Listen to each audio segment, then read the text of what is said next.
Sesi tur pramusim Real Madrid di Amerika Serikat sudah berakhir. Total Real Madrid melakukan 4 laga persahabatan selama di Amerika Serikat. Melawan AC Milan, Madrid berhasil menang dengan skor tipis 3-2. Lalu melawan Manchester United, Madrid menang 2-0. Dua laga lainnya Madrid harus mengalami kekalahan, yakni dari Barcelona 3-0 dan dari Juventus 3-1. Hasil pramusim ini tentu harus segera dievaluasi dan diperbaiki kekurangan Madrid selama tur pramusim.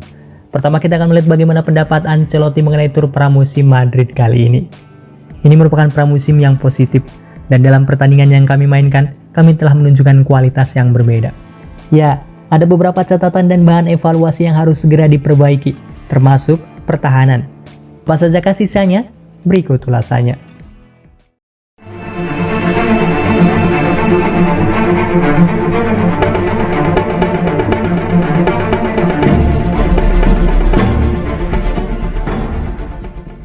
Menemukan sistem baru. Pramusim kali ini dipakai Ancelotti untuk menguji formasi baru 4-4-2 Diamond. Madrid harus melakukan penyesuaian setelah Karim Benzema pergi. Lalu, ada Jude Bellingham yang didatangkan dari Dortmund. Musim-musim sebelumnya, Madrid bermain dengan formasi 4-3-3. Madrid punya Benzema sebagai penyerang tengah, sebelumnya ada Cristiano Ronaldo untuk peran tersebut. Pada aspek menyerang, Real Madrid memang cukup kuat. Koneksi Vinicius dan Rodrigo mampu merepotkan pertahanan lawan. Didukung dari Bellingham dan juga Federico Valverde, membuat serangan Madrid cukup menjanjikan, walau belum efektif. Sementara pada aspek bertahan, Madrid acap kali kalah jumlah ketika dihadapkan pada serangan balik. Bek sayap Madrid terlalu maju untuk melakukan pressing. Pada duel lawan Juventus, Madrid kerap kali hanya bertahan dengan Tchouaméni dan dua bek tengah. Situasi ini tidak cukup efektif ketika lawan yang dihadapi kuat dalam duel 1 lawan 1. Berikutnya terkait finishing. Dari pertandingan pramusim sejatinya lini serang Madrid memang tidak begitu buruk. Madrid memiliki peluang emas yang bisa dikonversi menjadi sebuah gol. Namun buruknya penyelesaian akhir menjadi masalah utama. Dari 2 pertandingan melawan Barcelona dan Juve, Madrid total melepaskan 63 tembakan. 29 saat menghadapi Barca dan 34 tembakan saat melawan Juve. Naas, dari sekian banyaknya shot yang dilakukan, Madrid hanya bisa mencetak sebiji gol. Bermain dengan formasi 4-4-2 Diamond dengan 2 penyerang sayap menjadi ujung tombak pencetak gol memang masih menjadi pekerjaan rumah Ancelotti untuk mengasah finishing Vini dan Rodrigo.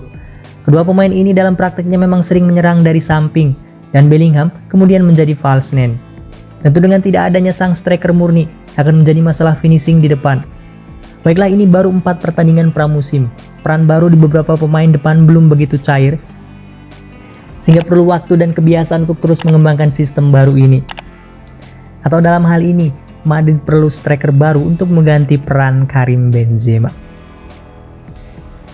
Selanjutnya sektor pertahanan. Sektor pertahanan menjadi sektor yang disorot usai Madrid melakukan tur pramusim di Amerika. Dari 4 laga yang dimainkan, jumlah kebobolan Madrid menjadi sorotan. Lini belakang yang dikawal Eder Militao sangat mudah diterobos para pemain depan lawan. Ini merupakan pramusim yang positif, dan dalam pertandingan yang kami mainkan, kami telah menunjukkan kualitas yang berbeda. Satu sangat bagus, dan yang lainnya dalam hal pertahanan yang perlu kami tingkatkan. Tim tidak terbiasa bertahan dalam formasi berlian. Kami kebobolan banyak gol melawan Juventus dan Barcelona.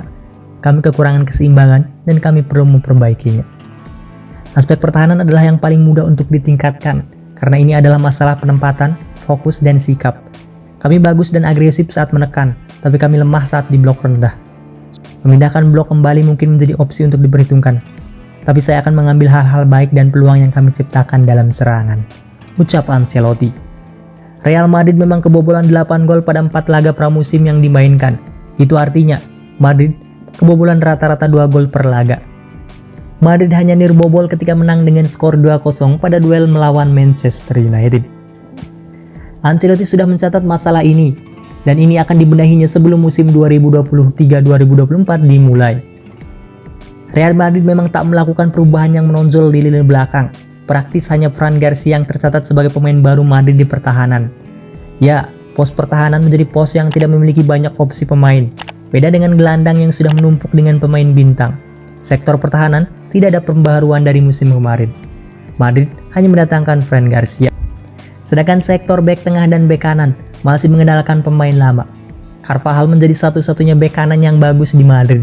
Dia nyaris tidak punya pesaing. Lucas Vazquez hanya menjadi opsi jika Carvajal absen. Tentu Madrid terlalu bergantung pada Carvajal. Seharusnya Madrid bisa mendatangkan bek kanan baru sebagai pesaing Carvajal yang memiliki kualitas tak kalah jauh darinya. Bisa Reece James yang sering dikaitkan ataupun memulangkan Achraf Hakimi dari PSG. Bek tengah masih diisi pemain tua macam Alaba dan Rudiger yang penampilannya tidak konsisten. Hanya Militao yang masih berusia di bawah 30 tahun yang menjadi prospek ke depan untuk Madrid.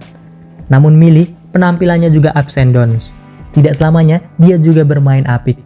Madrid perlu mendatangkan pemain bertahan untuk penyegaran di belakang dan memperkuat lini belakang Madrid. Perlu pemain baru. Sebelum jendela transfer ditutup, Real Madrid perlu mendatangkan satu lagi penyerang atau striker. Tentu nama yang paling santer terdengar bakal bergabung adalah Kylian Mbappe. Terlebih, Kylian Mbappe sudah keluar dari rencana proyek PSG untuk musim mendatang.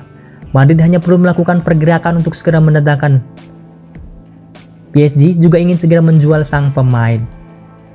Jikapun Mbappe tidak jadi datang musim panas ini, saya pikir Madrid masih perlu striker untuk backup Joselu di depan. Bisa Harry Kane atau Dusan Vlahovic. Kemudian pemain baru untuk pertahanan jelas ini sangat segera dibutuhkan Madrid. Bek tengah dan bek kanan menjadi pos yang sangat membutuhkan pemain baru. Bek kanan Madrid sudah tidak bisa mengandalkan Carvajal, terlebih di usianya yang sudah tidak muda lagi. Achraf Hakimi menjadi nama bek kanan yang akan sempurna melengkapi line up Madrid. Selanjutnya bek tengah, perlu penyegaran dengan pemain muda yang memiliki skill set yang lengkap. Bastoni menjadi pemain yang kerap dikaitkan kepindahannya ke Madrid. Atau bisa bek tengah lainnya. Itu dia beberapa evaluasi dari tur pramusim Madrid di Amerika Serikat. Terima kasih sudah menonton. Hala Madrid.